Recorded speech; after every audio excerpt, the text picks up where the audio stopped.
The portfolio building strategy is not something very easy to do. Let me put it this way. When I started off in my life, I did not know what is an investment strategy statement. I did not know what is an investment diary. None of these documents existed in my life till maybe 25-30 years of my investing, and then I started penning down a little bit, from which I draw upon quite regularly to find out. And then I realized that writing down really helps, because you can go back and see what kind of thoughts you had and how stupid and idiotic it was.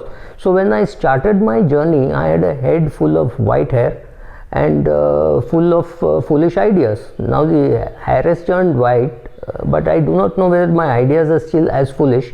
I think only time will tell. Maybe at the age of 80, when I am saying and say, oh God, even at 60, look at the kind of mistakes I made, or even at the age of 55, look at the kind of mistakes I made. I still continue to make mistakes. I might still get drawn into a bad share, but then I may restrict my quantity so dramatically that it may not matter, right?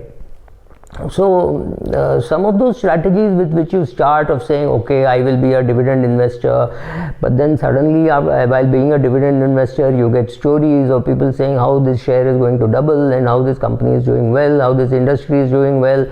Then you get the calls right, you make some money. Then the question is, do you give up on your original plan or do you stick to that? It's a very difficult call to take, because one right call taken at the right time could dramatically make money for you. I don't think you need more than 6 or 7 fabulously good calls that you take in your life, which will create wealth for you. I have one share with which I can retire. Now that is something which means I have bought it at the right time, I bought enough quantity, I've added on to it, I've reinvested the dividend, I've done all that for that one share, and that share is worth so much that I can afford to hang my boots just based on the dividend and the drawdown from that one share.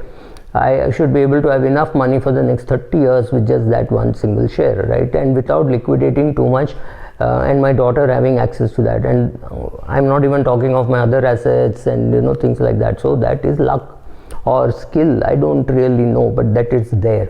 So similarly, you will get some shocks in your portfolio, and some things will go right and some things will go wrong. None of us ever prepare for the rocky ride ahead. Whether you're starting your own business or whether you're creating your own portfolio, it is necessary to be prepared for both the good and the bad. Now,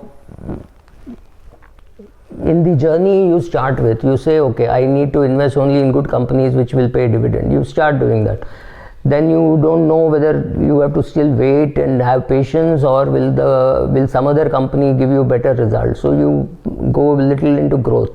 So from dividend you have already diluted a bit by going into growth, and then you go into momentum, and then you find that it is in momentum that you are making a lot of money, not in dividend, not in growth. Now how will you hold back the feelings of a 27-year-old knowing that this is going to happen in the growth option, this is not going to happen in the dividend option? How do you force yourself to stay and to get the benefit? It's really difficult, right?